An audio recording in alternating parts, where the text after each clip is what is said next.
So how does the end of the series go? Well, let's find out. We open on the Justice League staking out a possible terrorist attack, which will never be mentioned again this episode because holy crap, Hawkgirl's people have arrived and it's a huge freaking deal. The commander of the Thanagarians, Talak, reveals Hawkgirl was actually a spy, a good one, not a bad one, sent to examine Earth's defences and see what they could do to prepare themselves against another alien menace. John, of course, questions Hawkgirl why she kept this a secret and... Darling, at last. Oh yeah, that's why. Glad to see this subplot wasn't a possible waste of time. And we'll get to that. Batman and Jean talk to John about Hawkgirl, which I guess are the only ones with lost loves in the series, even if that's kind of weird. John asks Jean why they never knew about this. Maybe you should have read her mind. Actually, it's strange, but I never could. In fact, I can't read any of their minds. The Thanagarians begin constructing a shield with the help of Earth, but of course Batman is the ever-suspicious type and autopsies the alien the Thanagarians shot down. What? The crew of this ship was dead long before the Thanagarians shot them down. Batman sneaks on board the Thanagarian ship and overhears that they've been lying, but of course Batman is captured before he can report the news. The League is attacked by the bird people because saying Thanagarians constantly is slowly killing me, with Hawkgirl taking out John herself as the bird people take over Earth. Kragger, that crazy military guy that always appears in this kind of show, says that they should kill the Justice League straight away and have Hawkgirl do it. I would also like to note that Hawkgirl is now wearing the same helmet as her Justice Lord counterpart. Make of that what you will. Though I actually realise I haven't gotten to the Justice Lords yet, so come back here once I have. The League escapes, of course, and goes into hiding as their secret identities, despite some obvious reservations. Hold on a second here. What about the whole secret identity thing? I mean, I trust you guys, but I'm not sure I'm ready to... Wally West, Clark Kent, Bruce Wayne. Show off.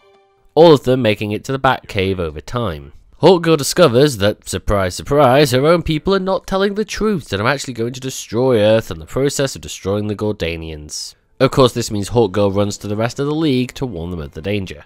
When Hawkgirl returns to her people, she's instantly found out as a traitor due to a listening device, which means that the League is then attacked at Wayne Manor. Intending to use a bird people ship against them, a la Independence Day... What's this do?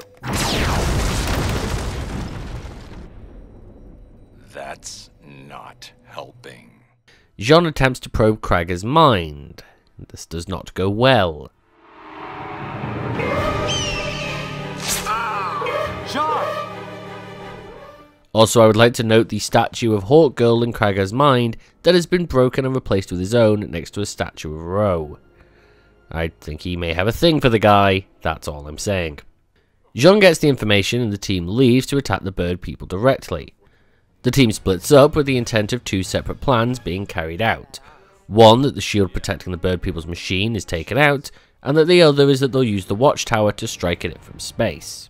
However, it's revealed that using the watchtower as a weapon is a suicide mission, a fact that Batman understands all too well. The trio of Wonder Woman, Green Lantern and Superman work their way to the shield controls, but Ro appears and challenges John. Wonder Woman frees Hawkgirl while Superman goes to save Batman and John takes on Ro, looking worse and worse as the fight continues. Mistake.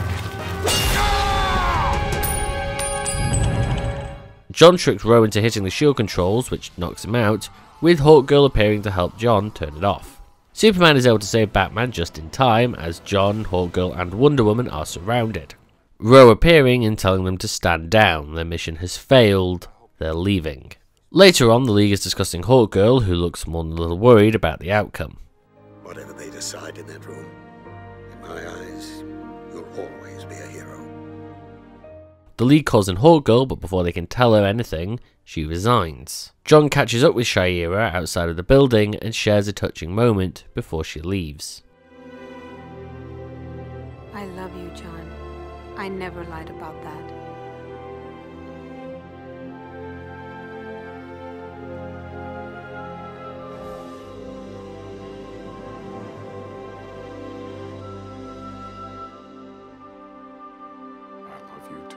Ending the episode and the season. As end of seasons go, this trio of episodes really is damn impressive. tying up and using various subplots of the main series to enact a huge moment of character development and an interesting story throughout the episodes.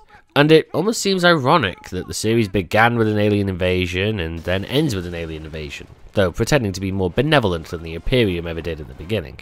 However, it does feel a little like this episode drags due to it being 3 episodes and it flits back and forth between some pretty standard plot points, no matter how interesting they are. The second episode is the prime culprit for this, in both overused ideas and it being a bit slow. We end up seeing almost exactly the same thing over and over again, with the civilian versions of the League making their way to Wayne Manor. Despite the fact that 2 of them, Jean and the Flash, should have had no issues in terms of travel, so putting them in dangerous situations for no reason is pointless. Another possible pointless person is Kragger, the commander who rats out Hawkgirl. It does feel like his role could have been done by Ro, tailing Hawkgirl, being the one to be mind probed, and nothing else the character really does in the episodes, as Ro has all the reason in the world to be suspicious of Hawkgirl, as she appears to have mislaid loyalties, at least to him.